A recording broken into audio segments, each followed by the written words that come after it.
Everyone ಎಲ್ಲ ಹೇಗಿದ್ದೀರಾ? ನೋಡ್ತಾ ಇದ್ದೀರಲ್ಲ ನನ್ನ ಅಲಾರಾಮ್ ಹೇಗಿದೆ ಅಂತ. ನನ್ನ ಪ್ರತಿದಿನ ಹೀಗೆ ಶುರುವಾಗತ್ತೆ. ಸಚ್ ಎ ಸ್ವೀಟ್ ಅಲಾರಾಮ್ ಅಲ್ವಾ? ಇನ್ನು ಮನೇಲಿ ಪೂಜೆ ಇತ್ತು ಇವತ್ತು. ಮನೆ ದೇವ್ರ ಹಬ್ಬ ಇತ್ತು. ಸ್ಕಿನ್ ಎಲ್ಲ ತುಂಬ ಡಲ್ ಆಗಿತ್ತು, ಗ್ಲೋ ಇರಲಿಲ್ಲ, ರಾತ್ರಿ ಎಲ್ಲ ಸರಿಯಾಗಿ ನಿದ್ದೆ ಆಗಲ್ಲ ಅಂತ ಹೇಳಿ ಇವತ್ತು ಒಂದು ಫೇಸ್ ಪ್ಯಾಕ್ ಹಾಕೋಣ ಅಂತ ಅಂದ್ಕೊಂಡೆ. ನಾನಿಲ್ಲಿ ಆಲ್ಪ್ಸ್ ಗುಡ್ನೆಸ್ ಅವ್ರದ್ದು ಆರೆಂಜ್ ಪಿಲ್ ಎಕ್ಸ್ಟ್ರಾಕ್ಟ್ ಪೌಡರ್ ಯೂಸ್ ಮಾಡ್ತಾ ಇದ್ದೀನಿ. ಇದು ನಿಮಗೆ ಅಮೆಝಾನ್, ನೈಕಾ ಎಲ್ಲ ಕಡೆ ಸಿಗುತ್ತೆ, ನೀವು ಆರ್ಡರ್ ಮಾಡ್ಕೋಬೋದು. ನಾನು ಇದಕ್ಕೆ ಮೊಸರು ಆ್ಯಡ್ ಮಾಡ್ಕೋತಾ ಇದ್ದೀನಿ. If you want you can add rose water also. ನನ್ನ ಸ್ಕಿನ್ಗೆ ಮೊಸರು ಚೆನ್ನಾಗಿ ಸೂಟ್ ಆಗುತ್ತೆ ರೋಸ್ ವಾಟರ್ಗಿಂತ, ಸೊ ನಾನು ಅದನ್ನೇ ಯೂಸ್ ಮಾಡ್ತೀನಿ. ಅದನ್ನು ಕ್ಲೀನಾಗಿ ಬ್ಲೆಂಡ್ ಮಾಡ್ಕೋಬೇಕು. ಎಷ್ಟು ಬ್ಲೆಂಡ್ ಮಾಡ್ಕೋಬೇಕಂದ್ರೆ ಸ್ಮೂತ್ ಪೇಸ್ಟ್ ಆಗಬೇಕು, ಒಂದು ಸ್ವಲ್ಪನೂ ಲಂಪೆಲ್ಲ ಏನು ಇರಬಾರ್ದು. ನೋಡ್ತಾ ಇದ್ದೀರಲ್ಲ, ಈ ಥರ ಆಗಬೇಕು. ಇದಾದಮೇಲೆ ನಾನು ಈವನ್ ಆಗಿ ಎಲ್ಲ ಫೇಸ್ ಎಲ್ಲ ಕಡೆ ಹಚ್ಕೋತಾ ಇದ್ದೀನಿ. ಫಸ್ಟ್ ಒಂದು ಥಿನ್ ಲೇಯರ್ ಹಾಕ್ಕೊಂಡು ಅದ್ರ ಮೇಲೆ ನಾನು ಸ್ವಲ್ಪ ತಿಕ್ಕಾಗಿ ಪೇಸ್ಟ್ ಎಲ್ಲ ಹಾಕ್ಕೊಂಡು ಸ್ವಲ್ಪ ಲೈಟಾಗಿ ಮಸಾಜ್ ಮಾಡ್ಕೋತೀನಿ, ಸೊ ದಟ್ ಕ್ಲೀನಾಗಿ ಅಬ್ಸರ್ವ್ ಆಗುತ್ತೆ ಅಂತ. ಇದನ್ನು ಹಾಕ್ಕೊಂಡು ಒಂದು 10 ಮಿನಿಟ್ಸ್ ಬಿಟ್ಟರೆ ಸಾಕು, ಒಂದು ಒಳ್ಳೆ ಗ್ಲೋ ಬರುತ್ತೆ. ಆ್ಯಂಡ್ ಇದೆಲ್ಲ ನ್ಯಾಚುರಲ್ ಆಗಿರೋದ್ರಿಂದ ಏನು ಸೈಡ್ ಎಫೆಕ್ಟ್ಸ್ ಆಗಲ್ಲ. ಬಟ್ ಸ್ಟಿಲ್ ನೀವು ನಿಮಗೆ ಅದು ಅಡ್ಜಸ್ಟ್ ಆಗುತ್ತಾ ಇಲ್ವಾ ಅಂತ ಚೆಕ್ ಮಾಡಬೇಕಂದ್ರೆ ಒಂದು ಪ್ಯಾಚ್ ಟೆಸ್ಟ್ ಮಾಡಿಕೊಟ್ರೆ ಒಳ್ಳೆಯದು. ಬಟ್ ನನಗಿದು ತುಂಬ ಚೆನ್ನಾಗಿ ವರ್ಕ್ ಆಗಿದೆ. ನಾನು ಯೂಶಲಿ ಏನಾದರೂ ಒಂದು ಈವೆಂಟ್ ಇತ್ತು, ಒಂದು ಫಂಕ್ಷನ್ ಇತ್ತು, ಪೂಜೆ ಹಬ್ಬ ಏನಾದರೂ ಇದ್ದರೆ ಯೂಶಲಿ ಇದನ್ನೇ ಪ್ರಿಫರ್ ಮಾಡ್ತೀನಿ. ಸೊ ದಟ್ ನನಗಿದು ಚೆನ್ನಾಗಿ ಅಡ್ಜಸ್ಟ್ ಆಗಿದೆ. ನೀವು ಕೂಡ ಟ್ರೈ ಮಾಡಿ ನೋಡಿ. ಆ್ಯಂಡ್ ಇದು ಯಾವುದೇ ಥರ ಪ್ರಮೋಷನ್ ಅಲ್ಲ, ಇದು ನಾನೇ ಪರ್ಸ್ನಲ್ ಆಗಿ ಪರ್ಚೇಸ್ ಮಾಡಿ ನನಗೆ ಅಡ್ಜಸ್ಟ್ ಆಗಿದೆ, ವರ್ಕ್ ಆಗಿದೆ ಅಂತ ನಾನು ನಿಮ್ಗೆ ತೋರಿಸ್ತಾ ಇರೋದಷ್ಟೇ. ಇನ್ನೊಂದು ಸ್ಮಾಲ್ ಟಿಪ್ ಹೇಳ್ತೀನಿ. ನಾವು ಯಾವಾಗಲೂ ಅಷ್ಟೇ ಮೇಕಪ್ ಮಾಡುವಾಗಲಿ, ಈ ಥರ ಒಂದು ಫೇಸ್ ಪ್ಯಾಕ್ ಹಾಕುವಾಗಲಿ ಅಥವಾ ಇನ್ನೇನಾದರೂ ಕ್ರೀಮ್ ಹಚ್ಚುವಾಗಲಿ ಯಾವಾಗಲೂ ಅಷ್ಟೇ ನೆಕ್ಗೂ ಕೂಡ ನಾವು ಅದನ್ನು ಯೂಸ್ ಮಾಡಲೇಬೇಕು. ಇಲ್ಲ ಅಂದರೆ ಫೇಸಿಗೆ ಮತ್ತು ನೆಕ್ಕಿಗೆ ಡಿಫ್ರೆನ್ಸ್ ಕಾಣೋಕ್ಕೆ ಶುರುವಾಗುತ್ತೆ. ಸೊ ದಟ್ ನೀವು ಆಲ್ವೇಸ್ ಮೇಕ್ ಶ್ಯೂರ್ ಫೇಸಿಗೆ ಏನು ಅಪ್ಲೈ ಮಾಡ್ತಾ ಇದ್ದೀರಾ ಅದು ನೆಕ್ಕಿಗೂ ಕೂಡ ಅಪ್ಲೈ ಮಾಡ್ತಾ ಇದ್ದೀರಾ. ಆವಾಗ ನಿಮಗೆ ಸ್ಕಿನ್ ಒಂದು ಈವೆನ್ ಟೋನಾಗಿ ಕಾಣುತ್ತೆ, ಒಳ್ಳೆ ಲುಕ್ಕು ಕೂಡ ಕಾಣುತ್ತೆ. ಐ ಹೋಪ್ ನೀವು ಇದನ್ನು ಫಾಲೋ ಮಾಡ್ತೀರಾ ಅಂತ.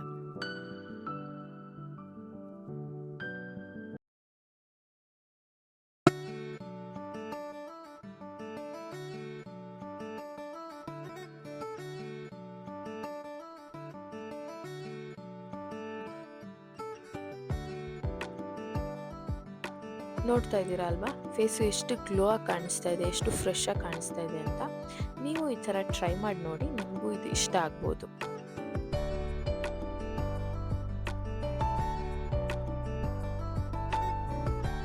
ಇನ್ನು ಇವತ್ತು ಮನೆ ದೇವ್ರದ್ದು ಹಬ್ಬ ಇತ್ತು ಅಂತ ಹೇಳಿ ಅಮ್ಮ ಮನೇಲಿ ಪೂಜೆ ಮಾಡಿದ್ರು. ನಾನು ಸ್ವಲ್ಪ ಹೆಲ್ಪ್ ಮಾಡಿಕೊಟ್ಟೆ, ಸೊ ದಟ್ ಅವ್ರಿಗೂ ಈಸಿ ಆಗುತ್ತೆ ಅಂತ.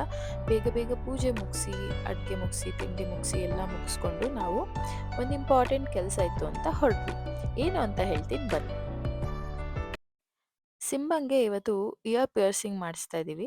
ನಾನು ಅವನಿಗೆ ಸ್ಟಡ್ ಹಾಕಬೇಕು ಅಂತ ತುಂಬ ಅಂದ್ಕೊಂಡಿದ್ದೆ, ಬಟ್ ಅದ್ರ ಪ್ರಾಸೆಸ್ ಕೇಳಿ ತುಂಬ ಭಯ ಆಗಿ ಬೇಡ ಈ ಥರದ್ದೇ ಹಾಕೋಣ ಅಂತ ಅಮ್ಮ ಎಲ್ಲ ಹೇಳಿದ್ಮೇಲೆ ಇದನ್ನೇ ಚೂಸ್ ಮಾಡಿದ್ವಿ.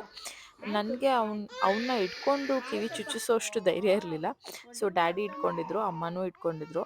ಅವನು ಮಲಗಿಸ್ಕೊಳ್ತಿದ್ದಂಗೆ ಎಲ್ಲೋ ಇಂಜೆಕ್ಷನ್ ಮಾಡ್ತಾರೆ ಅಂತ ಹೆದರ್ಕೊಂಡು ಅಳಕ್ಕೆ ಶುರು ಮಾಡ್ಕೊಂಡ್ಬಿಟ್ಟಿದ್ದೆ, ಇನ್ನೂ ಚುಚ್ಚೇ ಇರಲಿಲ್ಲ ಆವಾಗಲೇ.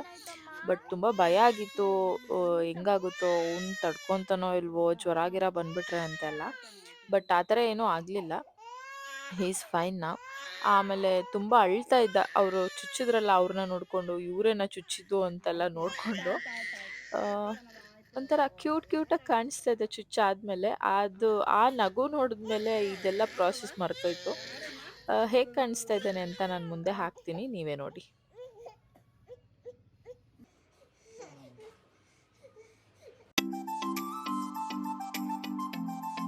ಇನ್ನು ಸಿಂಬ ತುಂಬ ಅಳ್ತಾ ಇದ್ನಲ್ಲ, ಸೊ ಅವನ್ನ ಡೈವರ್ಟ್ ಮಾಡೋಣ, ಸ್ವಲ್ಪ ಕಾಮ್ ಆಗಲಿ ಅಂತ ಹೀಗೆ ಆಟೋದಲ್ಲಿ ನಾವು ಹೊರಗಡೆ ಹೋದ್ವಿ.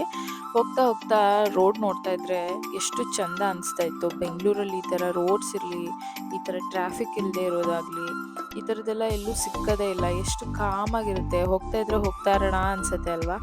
ನೀವು ಮೈಸೂರವ್ರು ಆಗಿದ್ದರೆ ನಿಮ್ಗೇನು ಅನಿಸುತ್ತೆ? ಇಲ್ಲ ನೀವು ಮೈಸೂರವ್ರು ಅಲ್ಲದೇ ಇದ್ದರೆ ಏನು ಅನಿಸುತ್ತೆ? ಕಮೆಂಟ್ ಮಾಡಿ.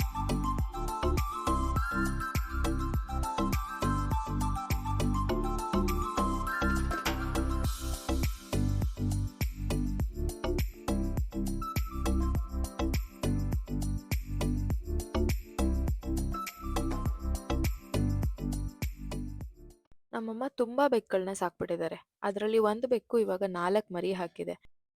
ಮರಿಗಳೆಲ್ಲ ಅವ್ರ ಅಮ್ಮಂಗೋಸ್ಕರ ವೆಯ್ಟ್ ಮಾಡ್ತಾ ಇದ್ದಾವೆ. ಎಷ್ಟು ಕ್ಯೂಟ್ ಅಲ್ವಾ? ಉಪ್ಪು ಹಂಗ ಆಡ್ಬಾರ್ದು. ಎಷ್ಟು ಗಲಾಟೆ ನಿಂದು ಶುಭಣ್ಣ, ಕಾಲ್ ನಿಲ್ಸ್ಬೇಡ, ಕೈ ನಿಲ್ಸ್ಬೇಡ, ಆಟಾಡ್ತಾನೆ ಇರು. ಓಕೆ, ಇವತ್ತು ಆಚೆ ಹೋಗಿದೆ ಅಂತ ಹೇಳಿದ್ನಲ್ಲ, ಅವಾಗ ಡ್ಯಾಡಿ ಇವನ್ಗೆ ಅಂತ ಇನ್ಮೇಲೆ ಸಮ್ಮರ್ ಸ್ಟಾರ್ಟ್ ಆಗುತ್ತೆ, ಸೆಕೆ ಜಾಸ್ತಿ ಅಂತ ಟೀ ಶರ್ಟ್ಸು ಸ್ಲೀವ್ಸ್ ಇರೋದೆಲ್ಲ ಬೇಡ ಅಂತ ಈ ಥರ ಸ್ಲೀವ್ಲೆಸ್ ಟೀ ಶರ್ಟ್ಸ್ ತೊಗೊಂಬಂದಿದ್ದೀನಿ, ಬನಿಯನ್ ಥರ. ಇದು ಒಂದು ಕಲರು. ಇವಾಗ ಆಲ್ರೆಡಿ ಒಂದು ಹಾಕೊಂಡ್ಬಿಟ್ಟಿದ್ದಾನೆ. ಇವತ್ತು ಮನೇಲಿ ಪೂಜೆ ಎಲ್ಲ ಇತ್ತಲ್ಲ, ಸೊ ಹಾಗಾಗಿ ಹೊಸದೇ ಹಾಕು ಅಂದರು, ಸೊ ಹಾಗಾಗಿ ಹಾಕಿದ್ದೀನಿ. ಇದು ಒಂದು ಯೆಲ್ಲೋ ಕಲರು. ಈ ಕಲರ್ಸ್ ಇವನ ಹತ್ರ ಇರಲಿಲ್ಲ, ಸೊ ಈ ಥರ ತೊಗೊಂಬಂದಿದ್ದೀನಿ. ಒಂದೆರಡು ಶಾರ್ಟ್ಸ್ ಕೂಡ ತೊಗೊಂಡೆ, ಚೆನ್ನಾಗಿ ಅನಿಸ್ತು. ಸುಮ್ಮನೆ ಡೈಲಿ ಹಾಕೋಕ್ಕೆ ಚೆನ್ನಾಗಿರುತ್ತೆ ಅಂತ. ಇದು ಡೈನೋಸರಸ್ ಎಲ್ಲ ಇರ್ತಲ್ಲ ಆ ಥರದ್ದು. ಇದು ಒಂದು ಸುಮ್ಮನೆ ಕ್ಯಾಶುಯಲ್ ಆಗಿರೋದು, ಚೆನ್ನಾಗಿರುತ್ತೆ ಡೈಲಿ ವೇರ್ಗೆ ಅಂತ ತೊಗೊಂಬಂದೆ. ಹಾಗೆ ಅವನದು ಫೇಸ್ ಕ್ರೀಮ್ ಖಾಲಿ ಆಗಿಬಿಟ್ಟಿತ್ತು. ನಾನು ಇವನಿಗೆ most of the products Sebamed use ಮಾಡ್ತೀನಿ. ಸೊ ಫೇಸ್ ಕ್ರೀಮು ಅದನ್ನೇ, ಇದು ಪ್ರೊಟೆಕ್ಟಿವ್ ಫೇಶಿಯಲ್ ಕ್ರೀಮ್ ಅಂತ. ಇವಾಗ ವೆದರ್ ಚೇಂಜ್ ಆಗ್ತಾ ಇರೋದ್ರಿಂದ ಸೆಕೆ ತುಂಬ ಇದೆ, ಬಟ್ ಸ್ಟಿಲ್ ಫೇಸೆಲ್ಲ ತುಂಬ ಜಾಸ್ತಿ ಒಡ್ಕೊಳ್ಳೋಕೆ ಸ್ಟಾರ್ಟ್ ಆಗಿದೆ.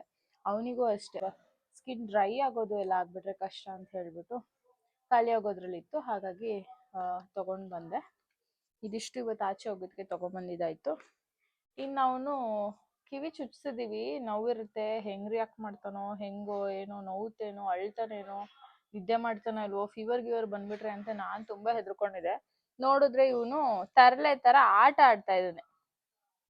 ಕಿವಿ ಚುಚ್ಚುವಾಗ ಅಷ್ಟೇ ಅವ್ನು ಹತ್ತಿದ್ದು, ಅದು ಬಿಟ್ಟರೆ ಅವ್ನು ಫುಲ್ ಮಜಾ ಮಾಡ್ತಾ ಇದ್ದಾನೆ. ಲಿಟ್ರಲಿ ಆಟ ಆಡ್ಕೊಂಡು ಕಿರ್ಚಾಡ್ಕೊಂಡು ನನ್ನನ್ನು ನೋಡಿ ನನ್ನ ಆಟ ಆಡಿಸಿ ಅಂತಾನೆ. ಅಲ್ಲ ಮಗನ, ಆರಾಮಾಗಿದ್ಯಾ ಪಾಪ ನೀನು? ಅಲ್ಲ, ಕೈ ತೆಗಿ, ಕೈ ಹಾಕೋಬಾರ್ದು ಜಾಣ. ಬಸ್ ಬಿಡ್ತೀಯಾ? ನೋಡಿಲಿ ಬಾ. ಯೇ ಹಾಯ್, ಸೇ ಹಾಯ್, ಹಲೋ ಪುಳ್ಳು ಪಪ್ಪು.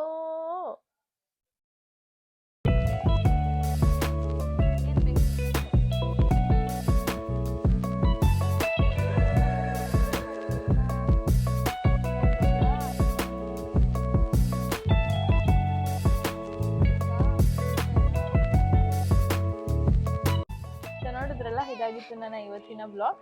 ಐ ಹೋಪ್ ನಿಮ್ಗೆ ಇದೆಲ್ಲ ಇಷ್ಟ ಆಗಿರುತ್ತೆ ಅಂತ ಅನ್ಕೊಂಡಿದ್ದೀನಿ. Please do subscribe to my channel and support me, and you all take care. Bye bye.